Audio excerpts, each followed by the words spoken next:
네, 말씀드린 대로 정의당 박원석 의원은 필리버스터에 참여하셨습니다. 안녕하십니까? 네, 안녕하세요. 네, 네. 9시간 30분 긴 시간이었는데 힘들지 않으셨어요? 네, 괜찮았습니다. 네, 자 어떤 주장을 하셨습니까? 왜 안 된다는 말씀을 하신 건가요?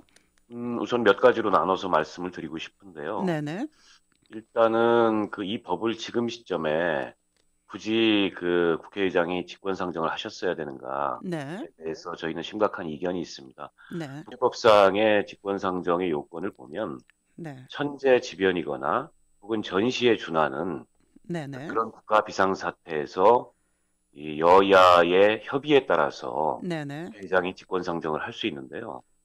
천재지변이 있었던 건 아니고, 네네, 그럼 지금 과연 국가비상사태라고 볼 수 있느냐? 국회의장께서는 국가비상사태라고 선언을 하셨는데, 네네, 북한에 핵실험이 있었고, 또 인공위성 발사, 로켓 기술 발사가 있었지만, 이게 처음 있었던 건 아니거든요. 네, 그런데 유독 이 시점에 국가비상사태라는 명분으로 네네, 한 14년 동안 여러 가지 우려들이 있어서 국회에서 통과가 안 됐던 네, 테러방지법을 밀어붙이겠다는 것은 아무리 봐도 네. 정상적인 국회 운영이라고 볼 수 없다. 네, 이런 한원재 판단을, 국회의장의 판단에 대한 이의를 말씀하신 거고요. 네, 네, 또 있고요. 다음은 어떤 건가요?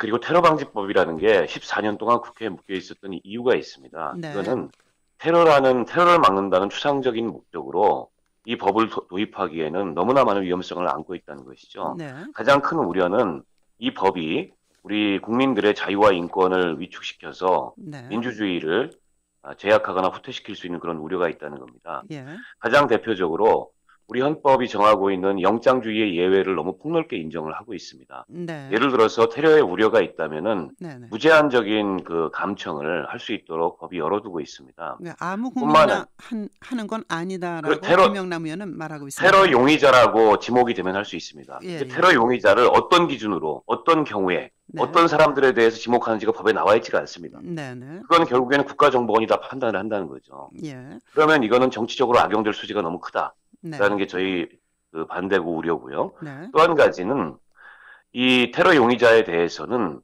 출입국 기록, 금융거래 정보, 통신 기록 이런 것들을 다 국정원이 수집할 수 있도록 되어 네, 있습니다. 기록으로 개인들에 남긴다고 대해서 얘기하고 있습니다. 네, 개인들에 대해서 무제한적인 정보 수집을 가능하도록 하고 있는 거죠. 네, 지금도 사실은 국가정보원은 그렇게 개개인들의 사생활이나 이런 것들을 감시하고 또 법률의 범위를 넘어서서 수집하는 그런 우려들이 있었습니다. 네, 근데 이게 테러 용의자라는 내지는 테러의 위험이 있다는 그런 추상적인 어떤 전제를 통해서 네, 전 국민들의 개인의 통신 기록이나 지극히 사생활에 해당하는 그런 금융거래 기록까지 다 들여다볼 수 있다는 것은 네, 이건 민주사회에서 국가정보원으로 하여금 네, 무제한적인 개개인들의 프라이버시와 인권에 대한 침해를 허용하고 있는 네, 그런 법률이라고 생각하고요. 예, 중요한 것은 이런 법이 네, 다른 나라들에서도 2001년 9.11 테러 이후에 네, 제정이 됐다가 대표적으로 미국의 패트리어트 법인데요. 예, 연방대법원에서 위헌 판결을 받고 법이 폐지됐습니다. 네. 그런데 지금 그걸 우리가 지금 하려는 것은 저건 시대에 그 역행하는 것이라고 생각합니다. 지금 이제 말씀하신 거에 대해서 김용남 의원으로부터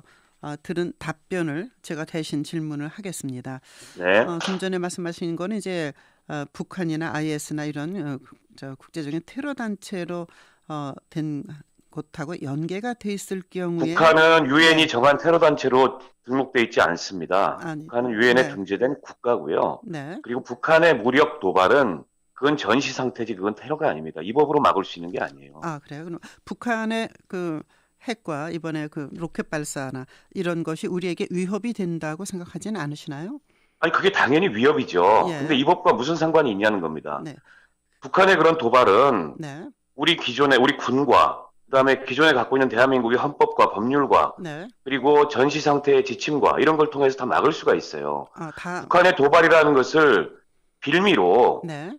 민주주의와 인권을 침해시킬 수 있는 이 악법을 밀어붙이는 것은 또 다른 북풍인 거죠. 예, 그러면 그 정의학 의장이 국가 비상사태를 선언했는데 지금은 비상사태가 아니라고 아까 지금 우리 말씀하셨죠? 군이 비상사태를 선포했습니까? 네, 국회가 비상사태를 선포할 정도라면은 우리 네, 군이 이미 비상사태를 선포하고 휴전선 부근의 경계를 강화하고 네, 데프콘 단계를 올렸어야 맞습니다. 네. 그러니까 지금은 비상사태가 아니다 이런 말씀이신 거고. 국가 비상사태라고 네. 볼 수 있는 근거가 어디 있습니까? 근거를 제시해 달라는 겁니다. 예. 자, 테러 방지법 7조에는 대테러 인권 보호관을 두도록 하는 조항이 있지 않습니까? 안전장치가 돼 있다는 게 이제 안전장치가 될 수 없고요. 네.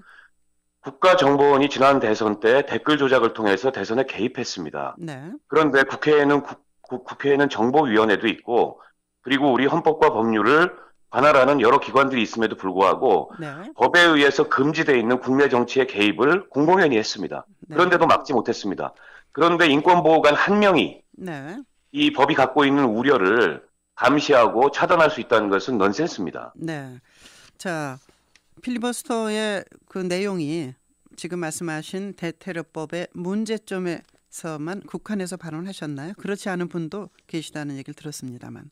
모두 다 이 대테러법의 문제점과 연관이 돼 있고요. 네. 과거에 국정원이 네. 어떻게 국내 정치에 개입했고 또 용공 조작을 했고 네. 없는 혐의를 만들어서 사람들을 간첩으로 몰았고 네. 고문했고 이런 것들에 대해서 그 필리버스터 석상에서 많은 의원들께서 지적을 하셨어요. 그렇기 때문에 네. 이 대테러 대책이라는 미명하에 국정원의 권한과 네. 국정원의 힘을 더 주는 이 법은 민주주의와 인권에 역행하는 법이기 때문에 제정돼서는 안 된다는 주장을 한 겁니다. 정수장학회 전신이 부일장학회 헌납에 관해서도 박 의원께서 말씀하셨는데 이거하고 네. 대테러법하고는 어떤 관련이 있습니까? 그것도 국정원이 조작을 통해서 개인의 재산을 강탈한 그런 사건이었습니다. 네. 그렇게 국내 정치에 개입을 했고요. 네. 이것과 왜 관계가 없습니까? 그런 국정원에게 질문하는 겁니다, 저는. 네. 네, 그런 국정원에게 테러 방지라는 미명하에 네. 권한을 더 주고 그걸 지휘할 수 있는 그런 힘을 준다는 것은